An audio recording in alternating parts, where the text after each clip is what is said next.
starring Lee Marvin.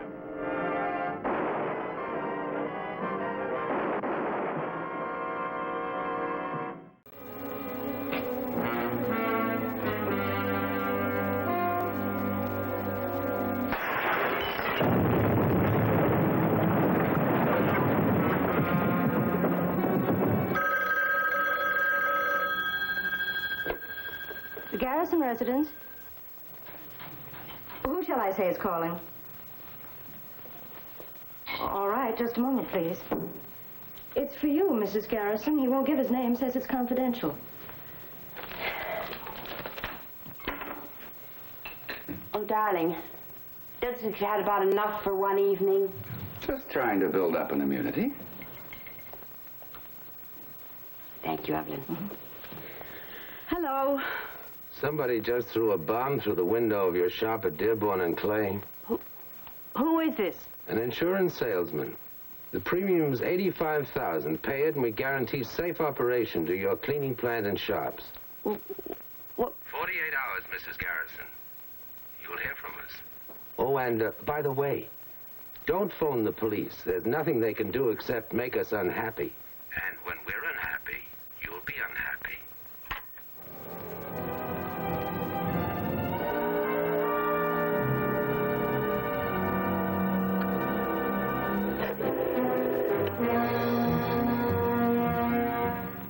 Hello, operator. Get me the police, please.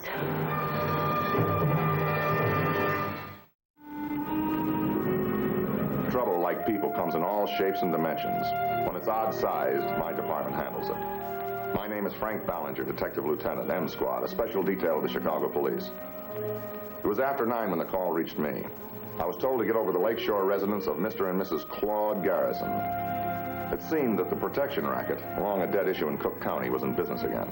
Sergeant Wendell was waiting for me when I arrived, and he sketched in the basic details. This was just a contact call, Frank. Nothing was said about the time, place, or method of the projected payoff. What do you propose to do, Mrs. Garrison? Well, I'm a taxpayer. I expect protection from the police, both for myself and for the people who run my shops. It's wrong, Louise. Dangerous. My husband, as you can see, is a chronic worrier. They made it very clear what would happen if we involved the police. Well, it's up to us to see that they don't make good on those threats, Mr. Garrison. Lieutenant, we have over 100 cleaning shops in the enterprise chain. No matter how good your department is, an organized gang of hoodlums could easily do more than $85,000 worth of damage. Simple arithmetic. Not to me, it isn't. I operate enterprise. I make the decisions. We know that, my love. Understand, Lieutenant, this is a matter of principle, not economics. My first husband, well, he brought enterprise from one small shop to the biggest, the best cleaning circuit in the whole Middle West. He never buckled under pressure, and I don't either. Oh, allow me. Garrison residence. I'm speaking for Mrs. Garrison. What? Bad news. They know you'd called us in. Your store on Superior Street has just been hit. Well, how could they possibly know? Come on, Wendell. We'll be back later. They'll strike at us next. I don't want you hurt. We can afford to pay. Nobody can afford to pay. They'll only come back for more. What do you do when you're off on a trip without a road map? You just keep driving, hoping you'll see some familiar landmark. Sergeant Wendell and I spent the day systematically interviewing known criminals in Chicago who had previous records for extortion. We might just as well have gone to the ball game. Me? Are you kidding? I've been out of the football business since '52. 3 years in Jolie learned me my lesson. Could be you've heard a rumble. The cleaning stores? Oh, that ain't no regular. Unless maybe some mob moved in town, I don't hear it. Honest, I hear things, but I don't hear this one. Sergeant Wendell. Oh, hi, Ed. How'd we make out? Uh-huh. I see. Well, we can't win them all. Thanks, Ed. That was a lab, Frank. No luck, huh? Any 6-year-old with a dime store chemistry set could have manufactured those smoke bombs. Are you guys through with me? Sure, Archie, you can go. Thanks. Behave yourself, Archie. Behave myself. I got a wife who's worse than a parole officer. He don't make no bed check every night. Yeah, that was the last, Frank. Archie was number 43. 43. And we didn't even turn up one possible. Well, we learned something. Either they're imported or they're new in the line. Hello, Ballinger. Oh, hello, Mrs. Garrison. Well, why didn't you notify us sooner? You what? We'll be right over. She just got contacted again, this time at the plant. And she told us to take a fly and jump in the lake. Well, that ought to bring on some quick dividends. It did. 5 minutes later, a fleet of 6 trucks went up in smoke. It had to be an inside job. We began checking out every person or employee connected with the Garrison cleaning system. We hit pay dirt a lot closer to home than we anticipated. Now, what's this all about? What do you want with my secretary? We believe that this is an inside job. You mean you think that Evelyn... Well, I never heard of anything so ridiculous in my whole life. Evelyn has been with me for 3 years. She writes my signature. She cashes my checks. She has access to my safe. She's been like a daughter to me. Your secretary has a police record. She was convicted of receiving stolen articles and harboring a fugitive. She spent 18 months in the House of Correction. Evelyn, that's not true. I was married to a man who couldn't stay out of trouble. He's dead now, so is that part of my life. I'm sorry, Mrs. Garrison. You've been so good to me. But one thing you've got to believe. I've had nothing to do with the shakedown. Yes, of course I believe you. I wouldn't do anything to hurt you. Not anything. I'll get my things and clear out. No. No, you'll do no such thing. Evelyn has proved herself to me. If she says she's innocent, then I believe her. Nobody is accusing Miss Rankin. We merely want to ask her some questions. Well, you're not going to. Claude and I'll do all you advise about the money. That is your business. Evelyn isn't. Good day, Lieutenant. Thank you, Mrs. Garrison. Thank you very much.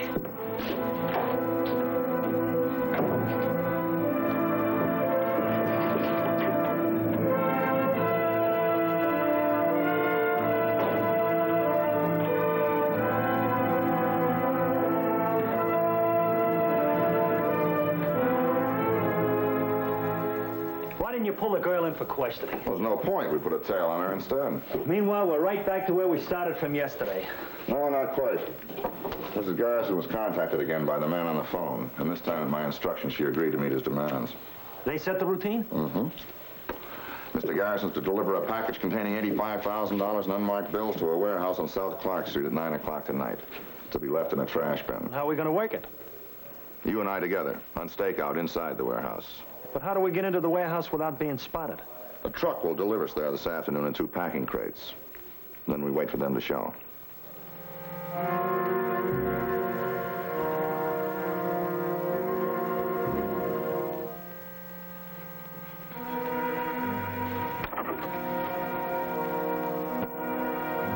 Right on time.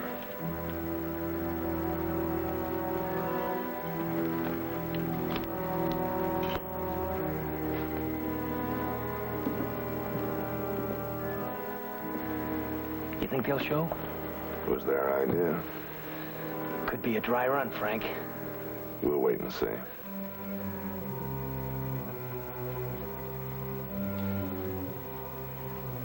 You better check with the boys outside and see if they've spotted anything. That's an order. Don't worry, I got this. If it goes off, it'll bring 10 of them in here in a hurry.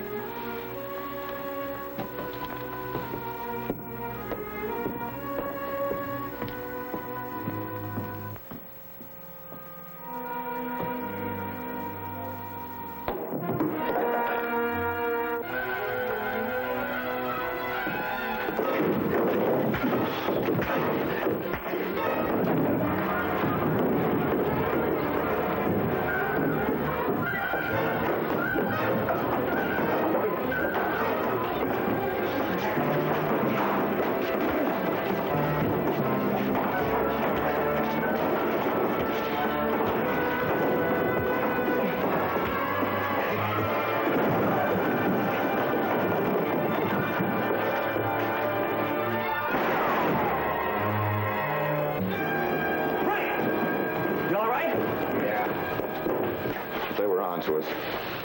Every inch of the way.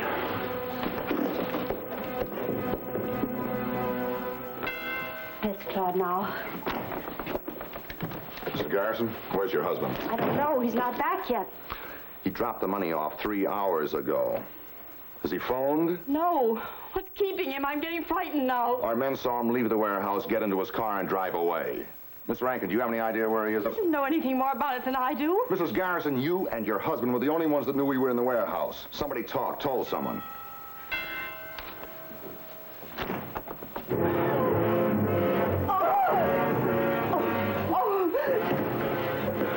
He's been beaten. Get an ambulance. Next time, don't call police. I don't think it was your husband that talked.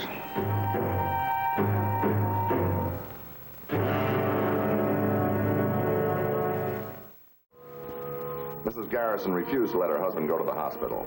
His injuries were painful, but not serious. The doctor had given him a sedative, but for some reason, the man was fighting sleep. I'll be all right, darling. I'll be all right. I did see someone running down that driveway. I don't care what you say. I saw him. I saw him over Claude's shoulder. He looked back. I saw him at almost the exact moment that I saw Claude standing there. You mean with the shock of seeing your husband in that condition, at the same instant you notice a man running down the driveway, huh? I knew the face.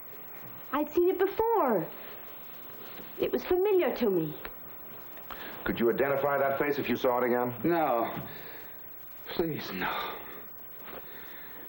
What has to happen to make you see? Don't you understand? They might just as easily have killed me. Pay them the money. Please, pay them. But if I could identify just one of them. One of them? What about the others? Do you think arresting one of them will end this? You've seen what they've done already. These men will stop at nothing. Neither will I, Claude. Neither will I. Mrs. Garrison came down to the precinct and we toted out the mug files. For once, we caught a break. It took less than an hour to spot the face she was looking for. Name, Victor Charbonneau, 1 prior, 2 to 5 at Joliet for grand larceny. If he was our man, he'd branched out. There's no mistake? No, he's the one, all right. Only what? Oh, of course. Now I know where I've seen him. He works for me at the plant. But his name isn't, Charbonneau. Haley. Oh, Evelyn didn't know what it is. She?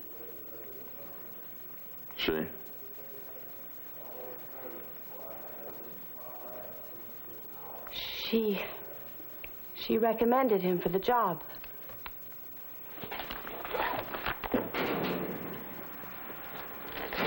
Charbonneau, I'd like to have a little talk with you. You got the wrong man. My name's Heffley. We got a set of fingerprints on file downtown that'll give you a strong argument. What's it this time? I forget to pay a parking fine? Better than that. It begins with felonious assault and works its way up from there. Assault? On who? We got you nailed down, Victor. Mrs. Garrison made a positive identification. You're talking through your head. Don't get smart. If we're going downtown, let's move. After 6 o'clock, my lawyer goes on Golden. Well, not so fast. While we're here, we might as well take a peek in your locker. What for? We're doing a survey on pinups. The key. It's in your hand. Yeah, so it is.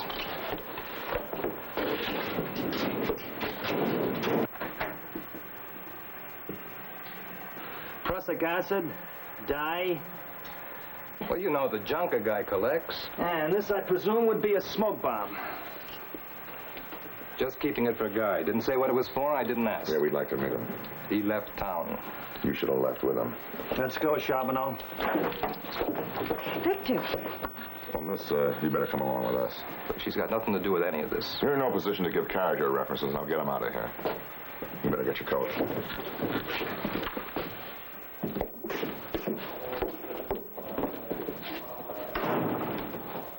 Where's Victor? What have you done with him? Don't worry, he's in good hands. Why don't you sit down? Cigarette? You can skip the cat and mouse routine, Lieutenant. Remember, I've been through this before. I've got my Ph.D. in... Yeah, we just want to know about Victor. Wasn't that funny? I thought you were going to tell me. That it was all a terrible mistake, that Victor was innocent, that Mrs. Garrison was wrong in her identification. You trying to tell us you didn't know or even suspect? We want a line on Victor's friends as acquaintances. You could help us. It gets funnier, Lieutenant. It just gets funnier and funnier. You see, when I've got a man, I only want to be alone with him. In the months I knew Victor, I don't think I met one of his friends. I had him exclusively to myself. All the while, I was just manufacturing one big grief. You don't believe me. I didn't say that. It doesn't matter. Whether you believe me or not, nothing matters. I wish he'd given me something to lie about. Because if he'd leveled with me, if he told me what he was up to, it would have been sharing, don't you see? This way, he was only using me. Lieutenant Ballinger. Oh, hello, Mrs. Garrison. What? Yeah, we'll be right over. Mr. Garrison was just kidnapped.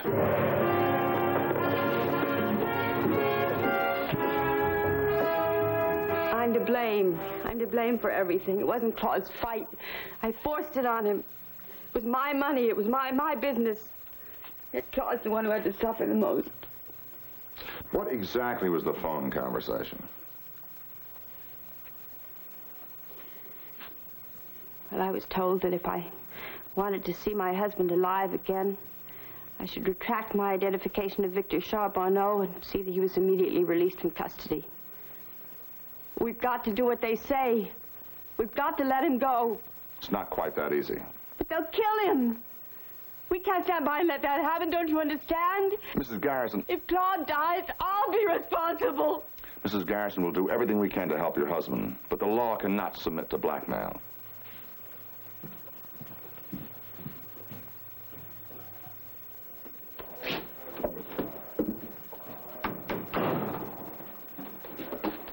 Oh, baby, I'm sorry about this. No, don't touch me. You don't believe all these things they've been saying about me. Stop it. It's too late, Victor. You're a dead man. You just don't know it yet. What are you talking about? Mr. Garrison's been kidnapped by your friends. Look, you wouldn't kid me. This is on the level. Kidnapping is a capital offense. Now, look, I had nothing to do with this. I'm right here in jail. They can't hang this one on me. But you're an accessory whether you like it or not. And if anything happens to Mr. Garrison, the charge will be homicide.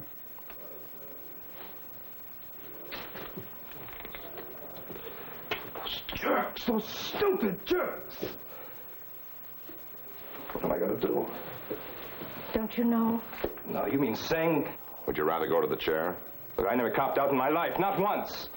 That's very noble, Victor. I'll put that on your tombstone.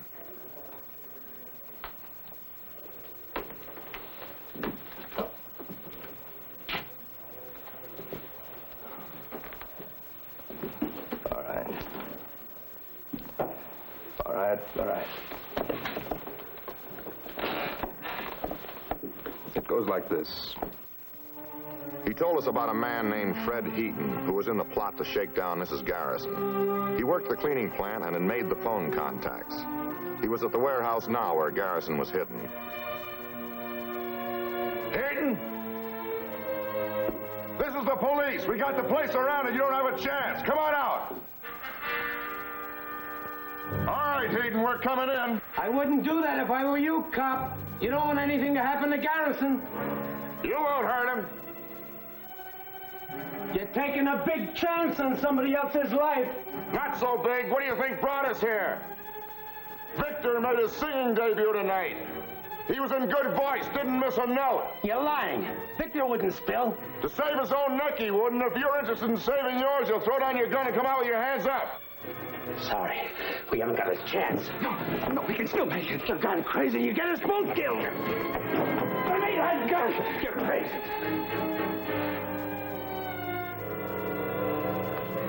Stay here. We're gonna see this through to the end. This is the end. We're lost. What do you say? We coming after you? No! We're coming out! No. We're coming out! No! Don't shoot! Heaton, lie still. Garrison, listen to me. Your situation is hopeless. I know, Lieutenant. I'm used to it. It's been hopeless for years. You've met my wife? Throw out your gun. We don't want to shoot you. Why not? Did I ask for special privileges? I'm sorry, Lieutenant. I can't quit now. I couldn't face her in the 8.5 miserable years of our marriage. I've never had one private thought. She's watched me, bossed me, told me how to wash my face. This time I almost put something over on her. But she's a stubborn woman. Stubborn. I framed a perfect deal.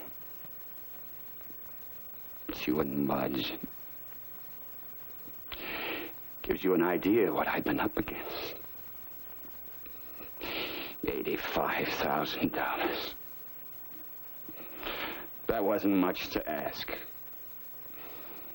$10,000 for each year I'd put up with her. She was getting off cheap.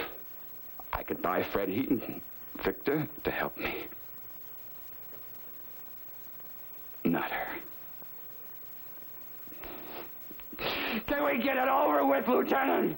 You don't want me to shoot you, Garrison? You're wrong. I want something all my very own. Just once. Sorry, Garrison. I'm afraid we can't oblige you.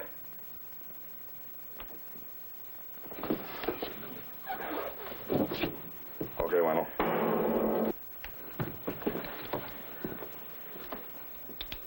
Let's go, mister. It's been a real fiasco, hasn't it?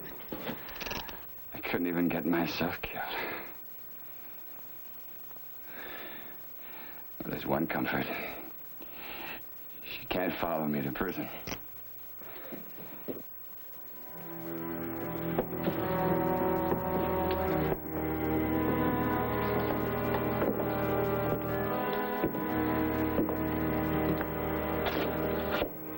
Did Evelyn tell you he was here?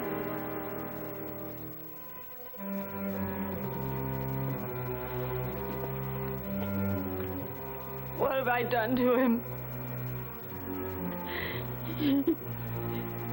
He hates me. I always thought we had a life together. I always tried to do the best for us. I need him.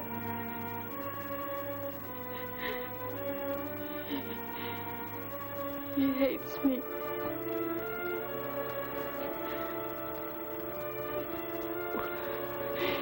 What did I do wrong? Maybe you should have let him know that you needed him. Sometimes nobody wins, and you're just a cop who's done his job. And you go home wondering why you don't have a feeling of satisfaction when you nail some people. All of Mrs. Garrison's money couldn't keep her husband out of prison. She knew that he was sick and stood by him. It was one of those tragedies that can happen anywhere, in big cities and in small towns, even in my town.